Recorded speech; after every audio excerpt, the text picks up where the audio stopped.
Hello, welcome to News Desk with me, Mamiesi Nyamiche Thompson. Coming up this hour, Office of the Special Prosecutor fires back at former Finance Minister Ken Ofori-Atta, asking him before it on June 2nd. Also coming up, when the media is silenced, the voiceless suffer the most. In our latest Hotline documentary, Mic On, Barriers Off, we explore what a free media means for persons with disabilities. Yeah, nobody will get to know and even change their mentality that visually impaired is contagious when you come close to them. These plus business updates on our desk. Do stay for details. We'll be right back.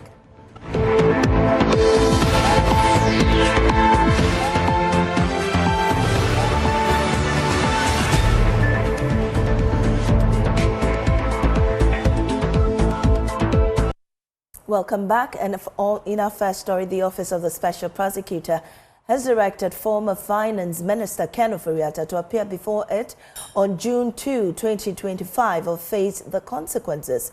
Mr. Ken Ofori-Atta has initiated legal action against the Office of the Special Prosecutor, challenging the legality of his declaration as a wanted person and a fugitive from justice. The suit also accuses Special Prosecutor Kissie Jabing of professional misconduct.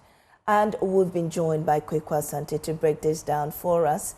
Kweku is here in the studio with me. And Kweku, we've been hearing the legal suit from the former Finance Minister, as well as a response from the Office of the Special Prosecutor. First, let's go through what Ken Ofori-Atta has been saying in his legal suit. Well, yeah, so all this started on the 12th of February when Ken Ofori-Atta was declared a wanted man by the Special Prosecutor. He has resolved a bit of that controversy with the Special Prosecutor, but has gone on to sue him.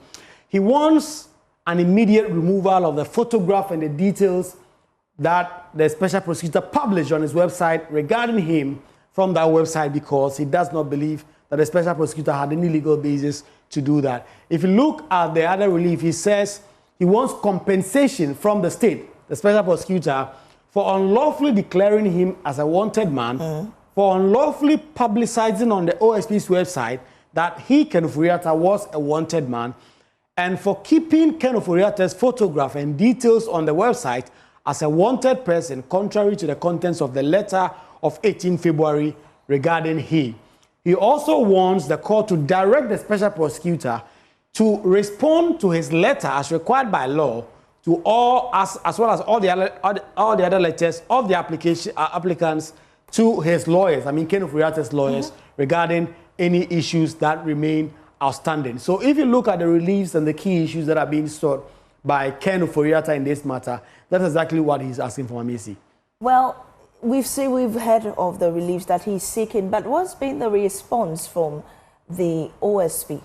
So this morning, the Special Prosecutor has put out a statement acknowledging receipt of that letter or that action that has been filed against the Special Prosecutor by Mr. Ken Ofori-Atta, and he says the OSP acknowledged a suit filed by Kenneth Nanaya Ofori-Atta contesting the OSP's prior declaration of him as a wanted and a person fugitive from justice.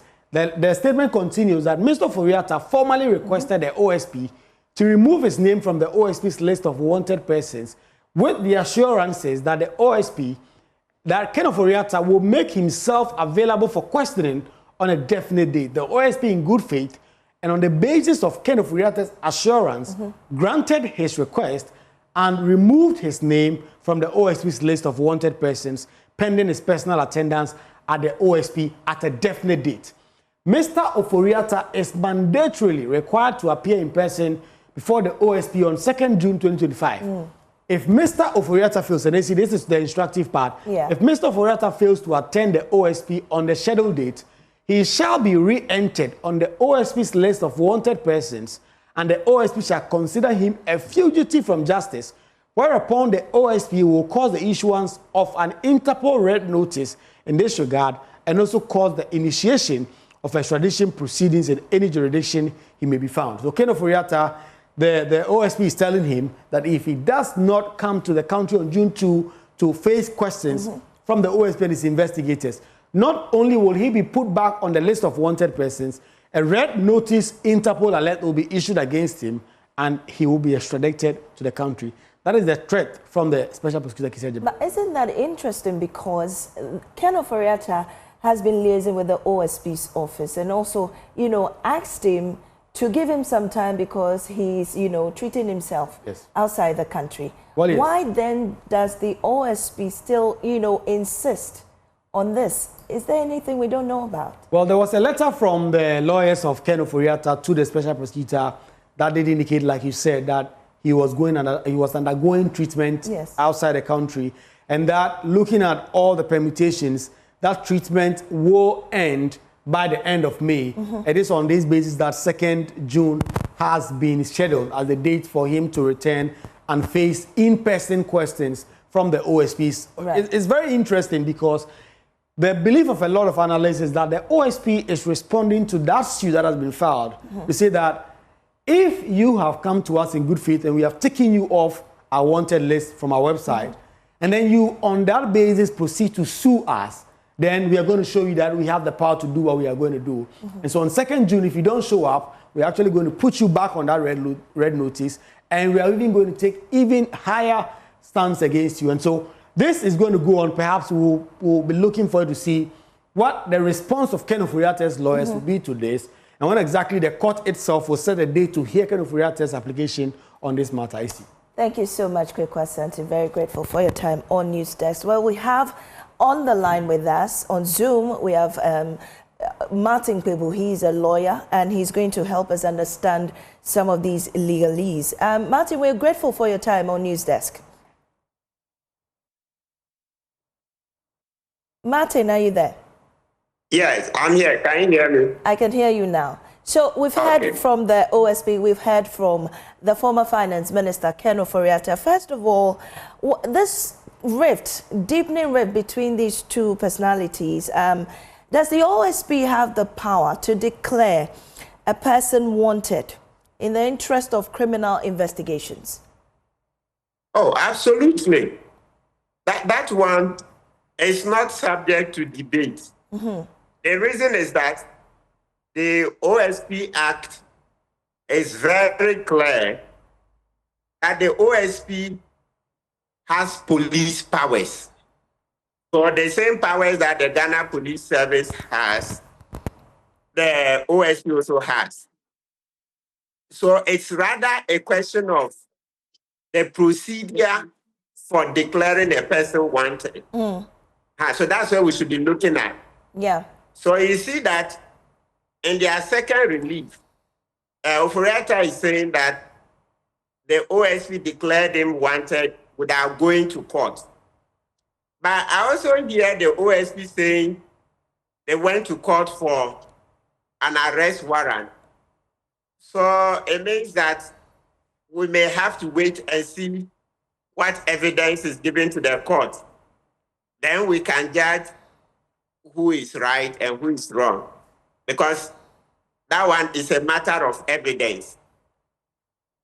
Well, Ken Ofori-Atta, among his reliefs, is asking for compensation for reputational damage, as in, quote, unlawfully declaring him wanted, unlawful publication of him wanted on the OSP's website, that he was a wanted person, and keeping his photograph on his website, contrary to details in his letter dated 18th February that he was no longer a wanted person to the applicant. And the fact that he does this, the OSP does this through the media, he has issues with that. What would be the difference if the OSP, posts that on his website instead of through the media? Is it not still publishing his details in public? Yes, you are basically right.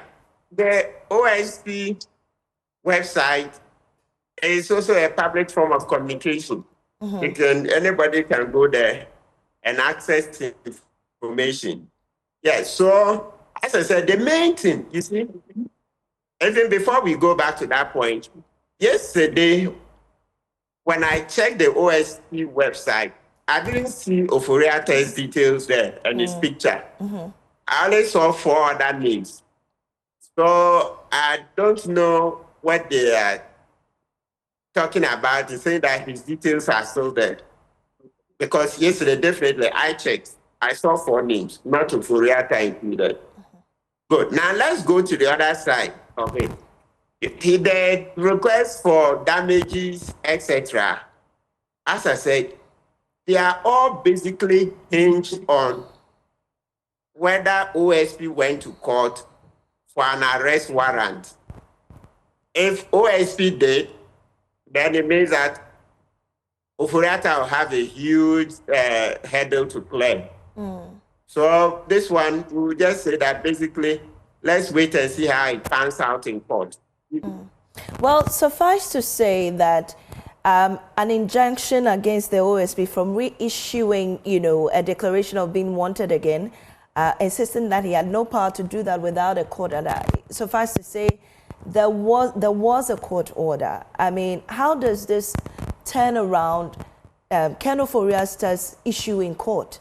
What does that mean for him? Yeah, then it's going to be a huge challenge for him. Because, you see, like I said, right now, if you go on the OSP website, you'll see their procedure for declaring a person wanted. And key amongst them, all of this, the key to be watching is that did the OSP go for an arrest warrant from the court or summons? And OSP saying they did. So once they say they did, then let the matter go to court and we'll see the evidence that they will bring to justify that claim. And if that is really proven, then it means that it's going to be difficult for Ofori-Atta to be able to win. Yes. So let's just basically wait. Yes. Because it's a question of fact. Now, we haven't seen the evidence, so we cannot say conclusively that the OSP has the upper hand.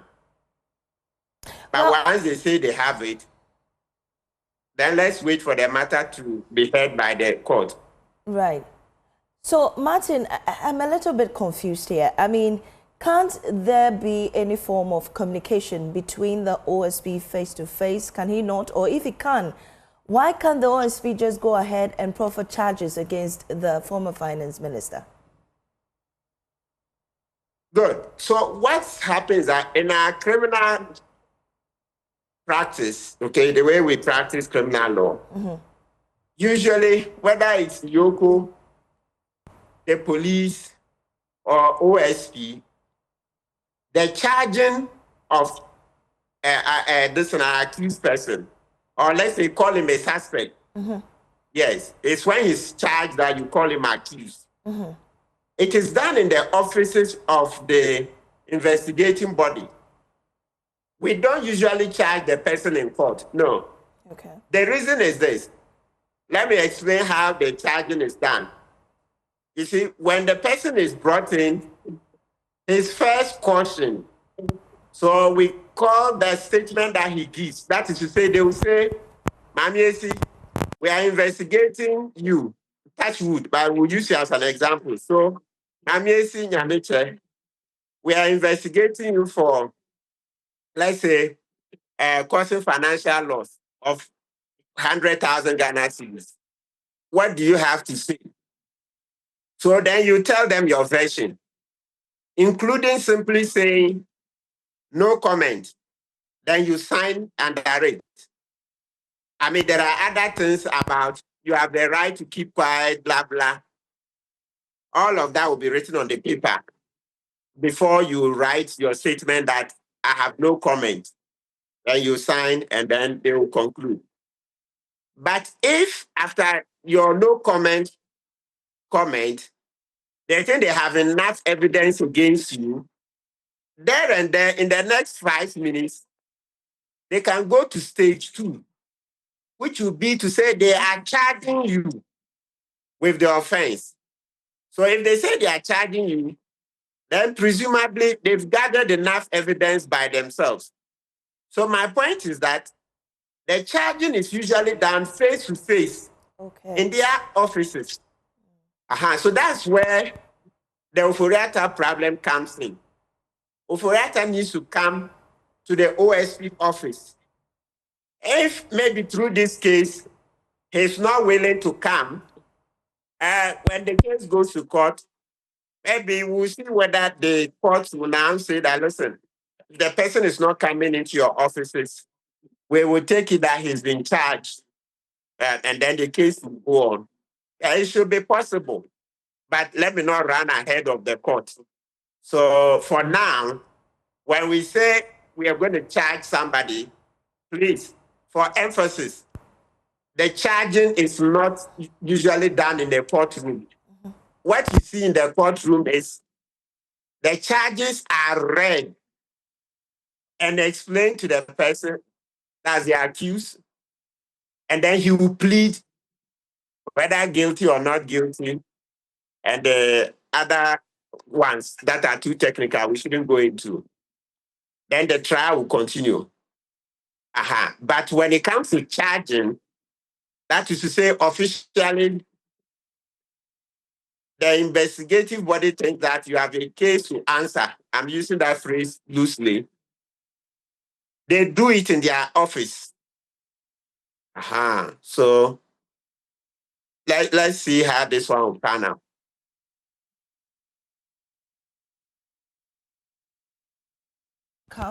I'm going to put you back on the wanted list. Ken Ofori-Atta is also saying that you cannot put me back on there. I mean, looking at this back and forth, the risk deepening, what do you think is going to happen? How do you suspect this will be going? So with what the OSP said, it means if he doesn't come down, they'll repeat it. And you know, earlier on, I had spoken in favor of Ofori-Atta that I wasn't happy that when he was traveling, he notified the chief of staff, and yet somehow the system failed to notify OSP. And so when OSP did this press conference, it came out that, look, Ofori-Atta didn't just run away, but that he notified the chief of staff. And also that prior to Ofori-Atta leaving, OSP had never contacted him. So he had no reason to go and give OSP notice that he's leaving. So that one, yes. And the whole nation, you see that a lot of us who have been objective said, no, we didn't quite agree with the OSP on it. But that chapter is closed. Right. Now, since then, he's gotten in touch with OSP through his lawyers, and they've agreed on 2nd June. Even my understanding is that from his letters, he wanted to come at the end of May. And then I think he will still come based on his letters. But OSP said, yes, when you come at the end of May, the day you should come into our office is 2nd June. Yes. Yeah, so for me, once they've agreed, it means that he knows. And so I don't see the court case being able to cancel that agreement. Okay. These things that he's asking for are a different kettle of fish. Right. I don't see any of his release being that he doesn't intend to come. Okay. So we don't want to prejudice his agreement. Okay. He's just complaining that the procedure is not being lawful. But as to whether he is right, as I said, let the court decide. Yeah. Well, Ken Ofori-Atta has also sued Kissie Jabin personally. Does this go into a personal rift somehow? No, I don't. I still see it as an effort by Ken Ofori-Atta to get administrative justice. Let it go on. Right. In actual fact, we need more of these lawsuits because, you know, there are some of the investigative bodies, when you go there, the treatment is not usually the best. Right. You know, number one on the list is the NIB. Of course, not under this new leadership, Mr. Kipu. And also, let me mention my good friend, Atubra Peku. Right. I didn't go to the NIB to represent a client when he was Director General. So I cannot speak about that one. Well, Martin, the one I can speak was the one before Atubra. Yes, that's in the ACP Agojo case. Right. Yes, they didn't treat us well at all. Not at all. Okay. NIB didn't clothe itself in glory. So I'm talking about that past. Right. So, Martin, just before you go, very briefly, we want you to be clear on this. Is the former finance minister obligated to meet the OSP by all means, or he can elect not to do so? To be clear, by practice, he must meet. But if he doesn't, I can also imagine that our courts will create an exception in order to let the case go on. Because if they don't do that, then it means that with Ofori-Atta's failure to come to the NIB, then it means that, to the OSP, all the 5 cases against him cannot proceed. Right. No, the law doesn't work that way. Right, right. And let me give you one example, which is close very briefly, Martin. Yes, Ofori-Atta's case. In the ACP Dr. Benjamin Agojo case, when they were rearrested the second time, because we're not happy about how they dealt with us, even though we're at the NIB, they refused to write their statements. That's the charge statement. So it's the same as saying that no comment. And so the case went to court, and it was dealt with. Okay. So if Ofori-Atta is told, come and write your charge statement, and he says he will not come, then by all means, the court will be able to go ahead. Yes. All right. I'm so grateful for your time this morning. Martin Kpebu is a private legal practitioner, helping us understand this rift between the OSP and the former finance minister, Ken Ofori-Atta.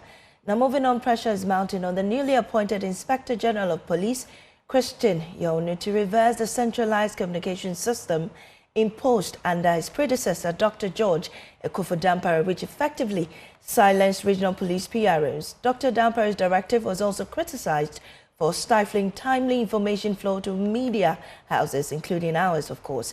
Here's how General Manager of Joe Brands, Fifi Kumsin, captured the situation. The media has a big responsibility to, among others, educate and inform. But the new police media blackout in the regions and districts of the country, following the assumption of office of IGP George Akufo-Dampare, threatens this mandate. This has a very serious potential on giving room for speculations and misinformation. Whenever a story breaks anywhere in the country, the police in those jurisdictions would direct journalists to the Central Police Communication Center here in Accra for comment. And on many occasions, when the journalists do, they get no answers. Almost every one of these newsmen and women has a story about how this decision by the police is affecting their work in the relay of information to Ghanaians. Recently, there was a criminal case in one of our neighboring towns, Okrasi, and my outfit tried to authenticate and get facts and some clarification from our regional police command. Sadly enough, we were told to contact the national headquarters. But how can one central communication center handle requests from 16 regions and 216 districts, municipalities, and metropolitan assemblies? Why would the police shut its commanders in the regions up, the people who have first-hand information, and rather rely on communication officers who only have secondary data? Whether he thinks that his public relations officers in the regions or the district commanders or the divisional commanders are not competent enough to handle communication. Even if that is the case, I think that there should be a systematic approach to train them in handling PR at the local level. Following the recent outbreak of violence in Boko, for example, police in the Upper East region could not speak, and it was difficult getting information from Accra. Different kinds of information was going round, and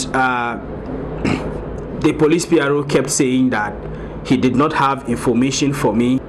if we needed the information at the time that he didn't have it, then he was suggesting that we should talk to the Public Affairs Directorate in Accra in order to get information, which for me is a bit ridiculous, because I cannot be here in Bolga in the Upper East region when something is happening, and then I need to go to Accra, nearly 900 kilometers away, in order to be able to get information to bring to the general public. GGA President Albert Kwabena Jomfo in September last year called for a change. According to Mr. Jomfo, depriving the media information in real time is a matter of serious concern to the association. Starving the media of information in a decentralized system using centralization tactics is impeding the work of the media as far as information dissemination is concerned. Perhaps the police can take a leaf out of the books of their counterparts in some of the most advanced democracies, where local police and sheriffs in counties constantly update the public on developing stories. There were multiple rounds fired at the first location where we have... The plan was a murder-suicide, so she killed him and then she was going to turn the gun on herself. The IGP should look at it again and look at areas where he has to relax it. He does that to pave way for us to be able to have credible dissemination of information. So it makes the work very difficult, and in times like this, people who don't have the patience to wait until they can get information from the police may just report information that is not accurate. And when that happens, we are only misinforming the general public and probably even creating a more serious security problem in Boko. The police media blackout in the regions and districts of the country is counter-democracy. It's time the IGP took another look at this directive that's increasingly robbing the public of critical information in a timely manner. COP Alex Mensah, retired, believes it's time for the new IGP to reverse the policy to restore autonomy to regional PROs, allowing them to address local security issues directly. Centralization was one of the things that we opposed, but we were not listened to. How can you centralize the information in such a way that something that happens in Boko, the Boko divisional commander, the Boko PRO cannot speak about it, but somebody at the national headquarters who is not at Boko, who did not see what happened, will talk about it? How? I know Mr. Ewono is going to revert that. We are going back to our usual decentralization, where our PRs will be allowed. For 3.5 years, our PR officers are just sitting in their offices doing nothing, feeling bored, as if they are not police officers. They are not working. And I know Mr. Ewono is going to revert that. And now all the PRs are happy because they know that they are going back to their work. And you know, your people were not even happy. If anything happens in Boko and you are in Boko and you call the divisional commander, he will tell you to call national headquarters. I mean, how?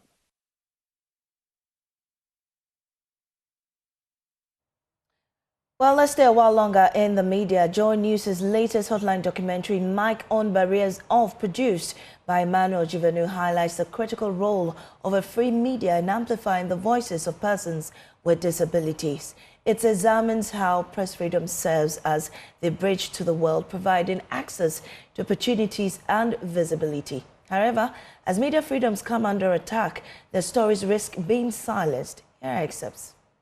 The staff of the Multimedia Group Limited have been attacked by armed men. 4 people sustained varying degrees of injuries. Now joining us is assistant editor Ohemin Tewiya. Around the world, the media has been a powerful tool, amplifying voices that would otherwise go unheard. Friendship knows no barrier. Felicity, whatever Ajure and Esther Boadu approving. For persons with disabilities, it can be a lifeline, bringing visibility, advocacy, and support. Without the media, nobody will get to know and even change their mentality that visually impaired is contagious when you come close to them. But what happens when this essential voice is silenced? May I tell a crime to me as one I say me to a obvious and because we just and I'm no more.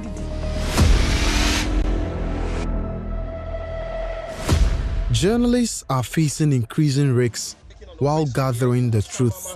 In the eastern region, where we've had illegal mining activity taking place over the years, as you can hear, that is the sound of gunshots fired by the police. Globally, the Committee to Protect Journalists reports that over 200 journalists were imprisoned in 2023.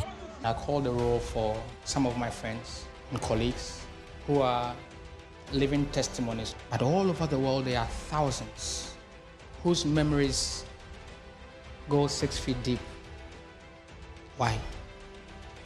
Because they went out of their homes to do their job. A chilling reminder that the freedom to inform is under siege. In Ghana alone, between 2019 and 2023, over 50 cases of violence and harassment against journalists were recorded, including physical attacks, intimidation, and legal harassment. For persons with disabilities, media freedom is not just an abstract concept. It is a bridge to social inclusion, education, and resources. According to UNESCO, accessible and open media is critical for upholding the rights of persons with disabilities, providing them with vital information on healthcare, education, and employment. My name is Emmanuel Jivenu, and in this documentary, we explore what a free media means to persons with disabilities. Through their stories, we reveal why it is essential to guard against any attack on journalists and the media.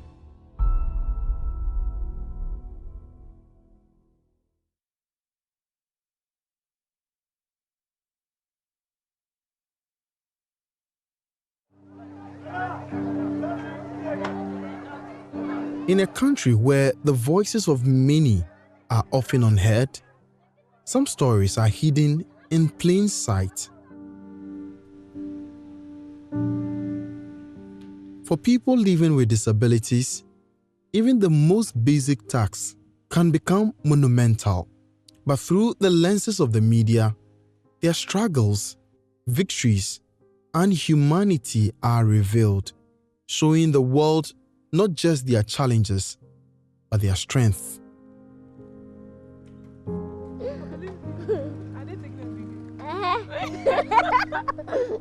Meet Esther Buedu, a student at the University of Ghana. Despite being visually impaired, she leads a life without limits. At her side is Felicity, her closest companion, a friend whose simple acts of kindness have become Esther's lifeline. Felicity and I met in school, university, and she has been really helpful.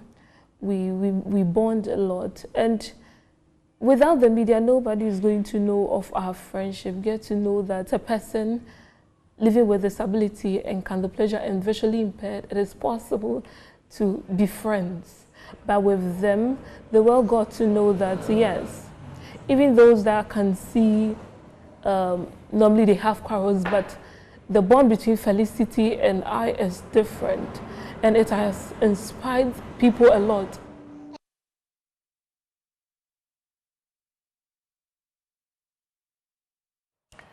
That documentary by Emmanuel Jivenu. Well, let's engage Peter Anoma Kodia, Programs Manager of the Ghana Federation of Disability Organizations. Peter, we're grateful for your time on News Desk. Let me ask you, have you had any, experience with the media that you'd like to recount to us briefly? Hello,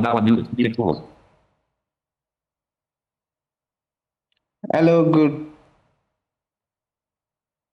I can hear you, Peter. All right, so good morning and thank you for having me, your listeners. Will you be able to repeat your question again, please? I was asking if you would like to share an experience you've had with the media. Oh, yes. So the media has been very helpful. Me as a person, There's been a lot of times when I have issues, I run to the media to make sure my things are addressed.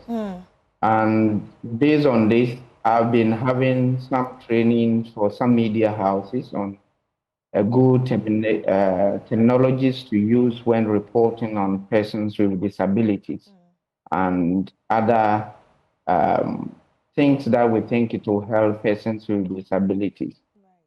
I remember when I was at School for the Blind, and if we are having some celebrations in those days, if we don't get media to promote what we are doing, no one will see the school. And so media became our friends, and that they promote the things that we do in school. So media has been our friend and my friend as a person with disability. Okay. Well, person with disability, what are some of the challenges that you face trying to reach out to the media?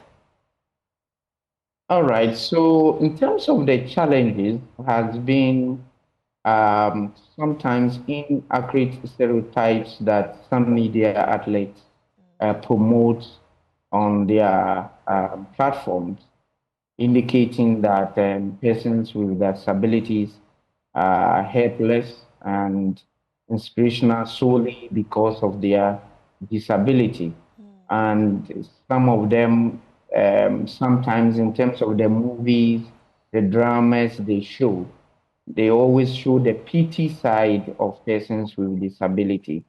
And another challenge has also been limited representation of the media, of persons with disability within the media outlets. So you find out that most often persons with disabilities, most media houses, you can't find even a person with disability working in that area. And so it becomes very difficult for us to push our issues across. Another thing that challenge that we face is accessibility in terms of accessible media. Most often, you realize that at the television stations, when they are reporting in the news, we don't have sign language interpretation. And those who sometimes bring sign language interpretations, they put it at the square corner of the screen. So sometimes you find it difficult as a person who is deaf to see the sign language interpretations, and even captions, closed captions for people to be reading to make it accessible is also not there.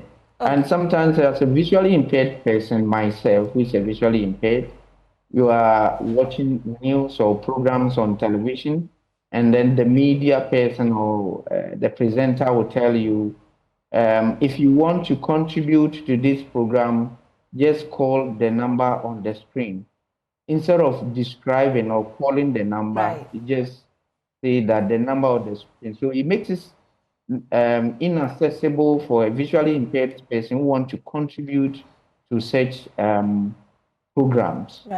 And then also another challenge has been some media houses don't use respectful language in referring to persons with disabilities. So we always encourage that we use respectful language, especially our local language, the way we portray persons with disability. If it continues, it makes it persons with disability becoming helpless. And also in terms of accessibility in the area of infrastructure at the media houses. Some of the media houses, when you get there, there's no ramp, there's no lift, there's no accessibility is made difficult for you in media houses. So those are the, if we want to talk about this challenges, there are a lot. So let me end there maybe. As much as the media is also trying to make things easy and accessible for you, you know that the media is also undergoing some form of threats in their work every day. What steps should government or other organizations that are relevant to the media space do to make things easy for the media to cover up, you know, stories about people with disabilities? Information. Despite these challenges I've mentioned, I've stated, without the media, persons with disabilities will have a lot of challenge in the society. And my opening remarks, I was telling you, media has been our friend throughout. It's the media that provide us with accessible information. Over the years, we have been getting our major information from the media. Right. So, for instance, if there are some print documents, signposts, and other things, and we don't see them as visually impaired persons or persons with albinism, what happens is that it's the media that normally describes those things, give us the information. So without the media, persons with disabilities go through so many challenges. All right. Now, I'm so sorry about this, Mr. Anuma Kodia. We'll have to cut through this interview for other stories. So sorry about that, but our time won't allow us right now. And so we'll move on to our Ghana Month series today. We're taking off on a journey through history right from the heart of Ghana's aviation hub, Kotoka International Airport, and from its wartime beginnings as a British military air base to becoming one of West Africa's busiest airports. There's more in this report by Collins Frimpong. Kotoka International Airport was originally built as a military base during World War II, serving as a strategic outpost for Allied forces. After Ghana gained independence in 1957, it was converted into a civilian airport and initially named Accra International Airport. In 1969, it was renamed in honor of Lieutenant General Emmanuel Kwesi Kotoka. Today, Kotoka International Airport has evolved into a major aviation hub with an annual passenger capacity of approximately 5 million. The airport comprises 3 terminals, including Terminal 3, the newest and largest completed in 2018 as the primary international terminal. Its 3,403-meter runway allows it to accommodate some of the world's largest aircraft, including the Boeing 747 and Airbus A380. However, despite having a modern airport, Ghana has struggled to sustain a national airline. The country's former flagship carrier, Ghana Airways, was grounded due to financial difficulties and later transitioned into Ghana International Airlines. Mounting debt, including a £4 million lawsuit from BOAC that resulted in the seizure of one of its aircraft in London, ultimately led to its collapse. Efforts to revive a national airline have repeatedly stalled. In 2019, the government signed an MOU with Boeing to acquire 3 787 Dreamliners, with Egypt Air expressing interest in assisting with the project. Years later, however, those plans remain unrealized. For now, Kotoka International Airport continues to serve as Ghana's international gateway, and the dream of a national airline remains grounded. Collins Frimpong's report, read to you for Joy News. You're still watching News Desk on the Joy News channel. We'll take a break. We'll return with business.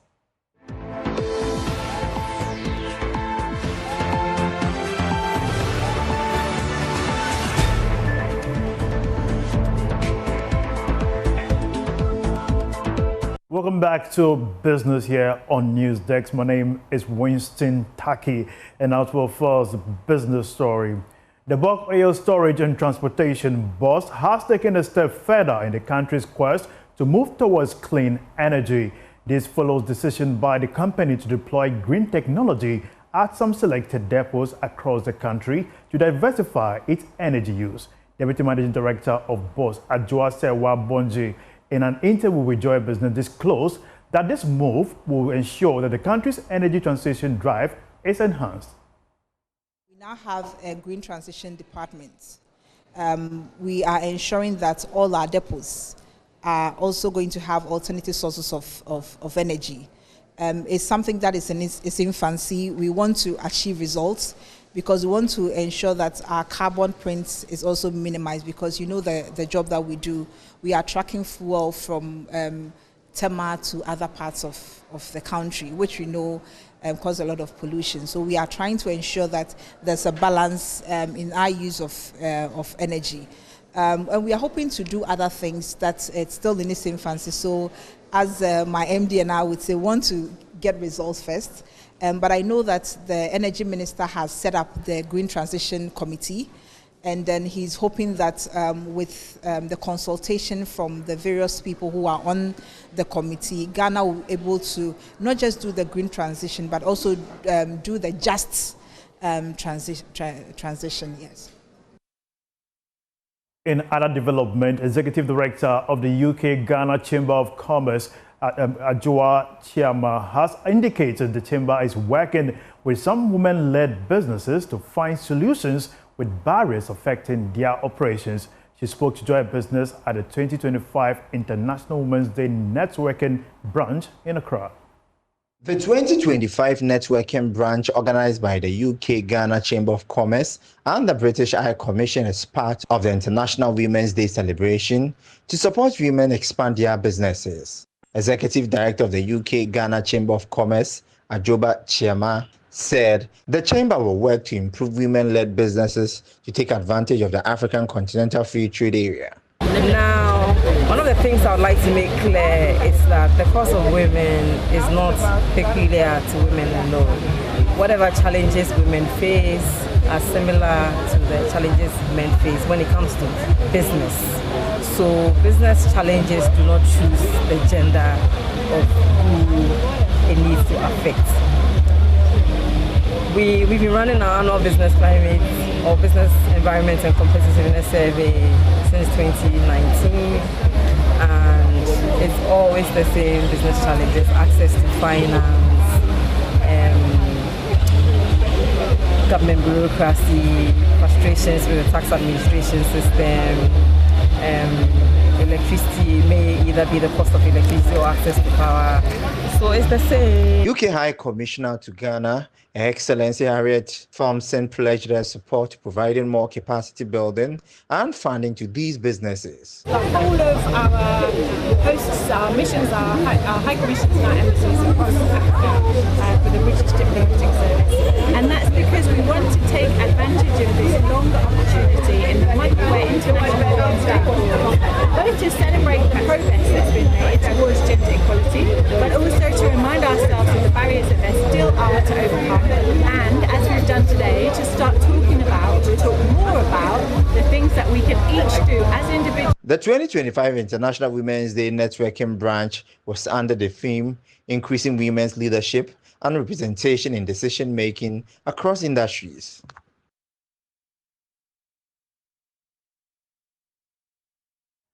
That's all for business here on NewsDesk. My name is Winston Taki. Back to Mami for the rest of the bulletin. The PS4 prices are going down. Good point for the... Yeah. You know, I did a very big mistake on radio earlier this morning, and I said it was going up. Okay. And so many people were agitated about that, but it's good news that the fuel prices are going down. Well, on that note, we draw the curtains on a NewsDesk for today. There's more news on myjoyonline.com. Have a good morning.